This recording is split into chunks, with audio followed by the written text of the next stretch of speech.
My show is the April Watts Show. Yes. I'm contemplating changing the name, but right now it's the April Watts Show. It's midday. It's Urban AC, which is Urban Adult Contemporary. Our target demographic is 25 to 54, which is a very interesting demographic. It's a very fun demographic. It's eclectic, and I am in the core of that demographic, so I enjoy doing it. Okay, cool. And I just try to do radio in a way that I think most people aren't doing it right now. I do radio from the heart. I get on the air, I crack the mic, and I'm 1,000% myself. You know what I'm saying? Right. And I think that the listeners appreciate that, and that's what I'm going to keep on doing until somebody sends me home. It's your girl Stacey Cake, your host for What's Hot, and today I am here with Miss April Watts. What's up, Boo Cake? How are you? So, who is April Watts? Oh my goodness, I am so many things, but do you mean professionally or you mean personally? For the people that don't know, in Baltimore. The way I describe myself is I'm a lover, I'm a fighter, I'm a talker, I'm a writer, and I'm a hot and beautiful mess. Yeah. I'm just human. I'm beautifully human, which means that I'm imperfect, you know? But I'm a woman. I'm a black girl. Yes. From DC. Representing in the entertainment industry. Currently, professionally, I am a radio personality. But I've done print journalism. I've done television as well. So how did you get into radio? I've been a talker all of my life. I've had a love affair with words all of my life, whether they're written, whether they're spoken. And I was graduating from college, Pitzer College in Claremont, California. And I was about to go to a PhD program at the University of Texas in Austin for anthropology. And it hit me. I was like, I've always wanted to do radio. So I decided to go home with my degree and tell my mom, guess what? I'm going to do something that I didn't even major in. And she thought I was totally crazy. But I knew that I had to pursue my dream. And I went to a community radio station at the time called WPFW 89.3 FM. It still exists. If you're in the DMV area and you want to get started in radio, check out 89.3 FM. It is a nonprofit radio station. And when I say nonprofit, I don't mean like with underwriters. No, 98% of the funding comes from the listeners. And we did fund drives 3 times a year to make that happen. And so that's where I got started. And the rest is history. Yeah. So you mentioned you repping for the black girls in entertainment. So what do you think makes a strong black woman? What I think makes a strong black woman, I think first and foremost understanding who she is. I think there's so many women in the world that are so busy living in a box, living in a box that was created by society, and so busy trying to fit into that box. This is what a good mother is. This is what a good wife is. This is what a good daughter is. This is what a lady is and supposed to be like, that she doesn't even know who she is. And I think it would be a total waste to live your whole life living by everybody else's standards and not even really realizing who you are, what you like, what you don't like, you know? So first and foremost is knowledge of self, knowing who she is. Secondly is being comfortable with who you are and accepting who you are. And the last thing I would say is, I'm forgetting the word that I want to use.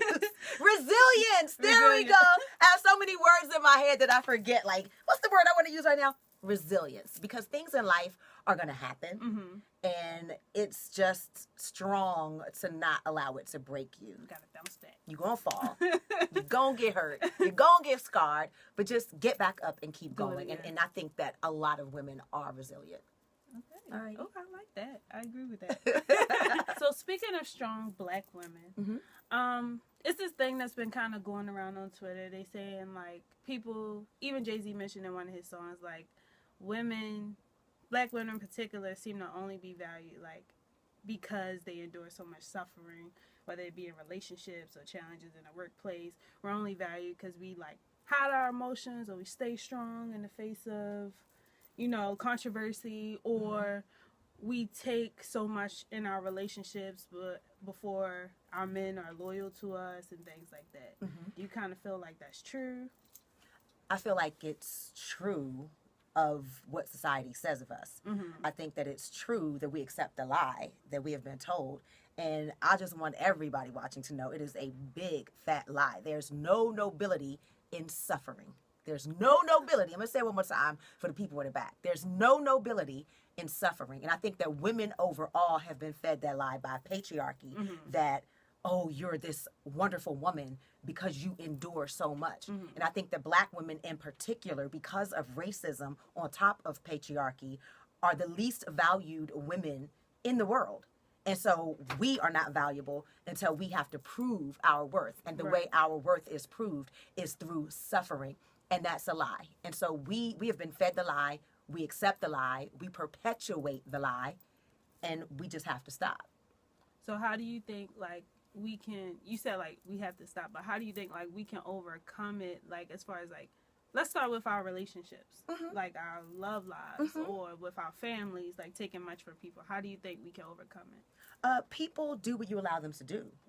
Humans are animals, whether it's a boyfriend, a husband, whether it's a sister, a sibling, whomever. People do what you allow. And once you set your boundaries and you say, no, this is not okay, guess what? They'll adjust. They do all the time. So my issue with this has been where it kind of gets like a gray area.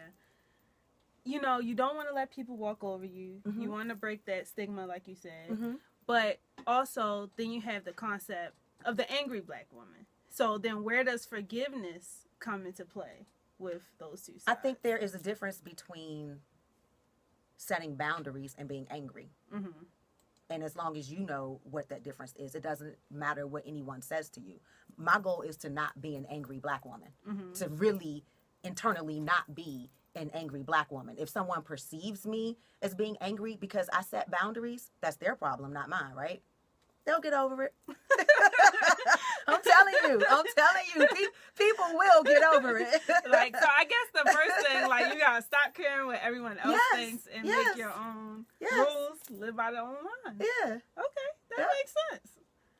I don't have no big disagreements if y'all. I think it starts with how you feel about yourself. It starts with how you perceive yourself. It starts with what you accept for yourself. Because I always say that you teach people how to treat you and how you treat yourself. So think about Black mothers. Black mothers always say, I don't want to be abused. I don't want to be taken advantage of. I don't want to be put last, you know. But Black mothers do that to themselves all the time. Black mothers never take time for themselves. Black mothers always put themselves last. And in them doing that, your husband is watching, your children are watching, your siblings are watching. And even though you're saying one thing out of your mouth, your actions is telling them how to treat you. Right. And so they put you last because they consistently see you put yourself last. Right. So actions speak louder than words. Yes. So you teach everybody how to treat you and how you treat yourself. Even in a relationship, think about this. When have you ever just bought yourself flowers because you like flowers? If your boyfriend comes into the house and sees this beautiful bouquet of flowers that you have bought yourself because you like flowers, how could he not buy you flowers? But there are so many women, especially Black women, sitting around waiting for a man to buy them flowers. I love to receive flowers from a man. I don't need a man to buy me flowers because if I want flowers, I'll go buy flowers myself. And when he sees me do that, I'm translating and I'm teaching him the way to treat me. Right. And my mom always said, how you go into a relationship is how it ends. Yes. I always said that. Your mama ain't never lied. So you gotta, ladies, you gotta set the standard for yourself. You do, seriously. And it's not in an angry way. It's just, this is what it is. Quiet, calm, but sure, you know? You can fit it or you can't. Yeah. Okay, so now it's time for the hot seat. Uh-oh, the hot seat. Yes. Ooh. So I'm gonna give you two different things. Okay. And you gotta tell me as fast as you can which one you're going with. The pressure, I feel it already. So the first one, we're gonna go, since you ready, yo, we're gonna go music. So Booed Up versus Nice for What? Oh, that's so hard because I love both songs, but you know what? Right now, I gotta go with Drizzy. You gotta go Nice with Drizzy? for What? That is Nice my summertime anthem. Like, yes, piping up for these. And then he got Kiki. Yes. You love me. Yes.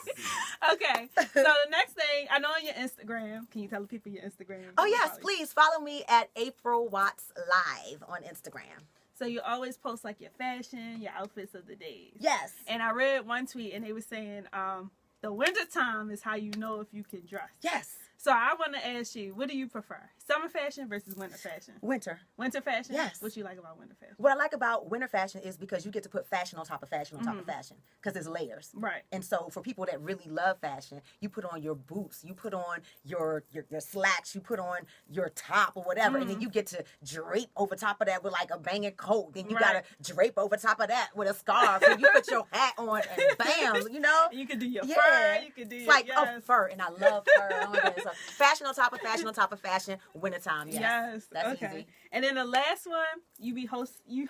Yes. So for those that don't know, she Killer Clubs on Thank the right. you. So when it comes to dancing, would you categorize yourself as a twerker or a two-stepper? A two-stepper. I got a mean two-step. I'm trying to learn how to twerk with somebody. Stacy, I need you to teach me how to twerk because for real, that is my Achilles heel when it comes to hosting. When I learn how to twerk, I'm going to shut it down. I'm going to be like twerking through the crowd, like just like popping my booty on the mic, just twerking through the crowd. They will not be ready. They will not be ready once I learn how to twerk. We're going to get it right. We're going to get you right. All right. We're going to get you right. All right. I'm going to put you on my Instagram teaching me how to twerk too. We're going to have a step-by-step tutorial. So make sure you follow her. All right. You got it right here with What's Hot. Thanks, April. She's hot.